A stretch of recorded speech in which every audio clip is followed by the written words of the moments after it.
الله الرحمن الرحيم. اللهم صل وسلم وبارك على سيدنا محمد. اهلا بكم في قناتي مطبخ تيستي بيتي. ازيكم يا حبايبي، عاملين ايه؟ كفته مليانه بروتين من غير ولا فتفوته لحمه. هنعملها بالعدس الاسمر او العدس ابو جبه، شويه بهارات على شويه توابل، ومش هتفرقيها عن كفته اللحمه. اختراع بصراحه وطريقه حلوه تاكلوا بيها العدس الاسمر.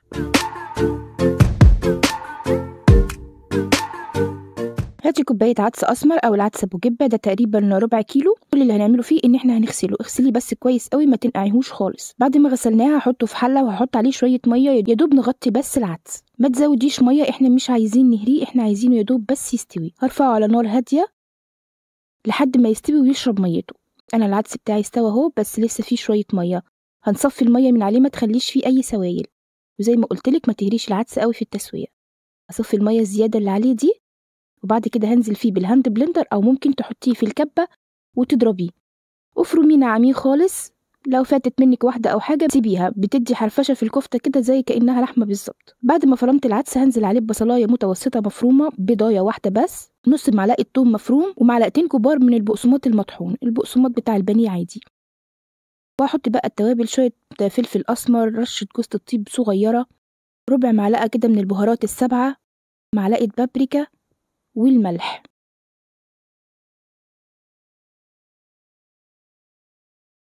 هنزل بقى بالمعلقه الخشب كده واعجنهم في بعض لحد ما يدخلوا في بعض كويس جدا. بعد كده هحط له رشه بقدونس ناشف، لو عندك بقدونس فريش بيبقى حلو برضو جدا. انا ما عنديش الا المجفف ده، فحطيت منه معلقه كبيره كده، وربع معلقه صغيره جدا من البيكنج باودر عشان يطلعها معايا منفوشه ما تبقاش مكتومه.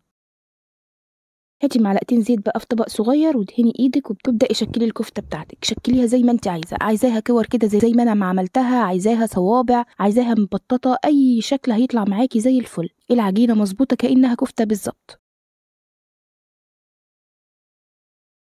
ممكن تعمليها صوابع كده وتحمريها وتحطيها مع رز اصفر وهتبقى حلوه قوي.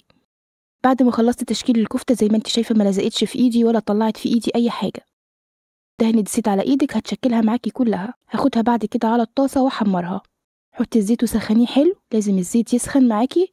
وبنزل بواحده، حطي واحده بس واستني شوفيها، لو هتفك معاكي، لو هيحصل فيها اي حاجه نلحق نعالجها من الاول. لو حسيتيها هتفك في الزيت ممكن ترجعي تعجنيها تاني وتزودي معلقه بقسماط او معلقه دقيق. لو طلعت العجينه معاكي مظبوطه حمريها كويس. هو العدس عشان لونه اسود فهتحسي ان هي محروقه، بس هي مش محروقه، هي متحمره. بنحمرها اول ما بتنزليها في الزيت، ما بتقلبيهاش على طول، بتسيبيها لما تاخد لون من تحت، وبعد كده تبداي تقلبي فيها. ما تفضليش تقلبي فيها لحد ما تفك منك في الزيت. ممكن تلاقي تشقيقه بسيطه بس هي ماسكه نفسها، وده شكلها من جوه. ده لون العدس طبعا احنا عارفين ان هو غامق. اللي بيستوي بخرجه بقى على مناديل مطبخ، وهكمل قليه بقيه الكفته. ده شكلها يا بنات، شايفين ماسكه نفسها ازاي ولا فكت معايا. هحط معلقتين زيت كبار في الطاسه، وهحط عليهم معلقه ثوم مفروم، واول ما يصفروا هنزل على نص كيلو من الطماطم المضروبه في الخلاط. انا حبيت اعملها بصلصه كده زي كفته داوود باشا.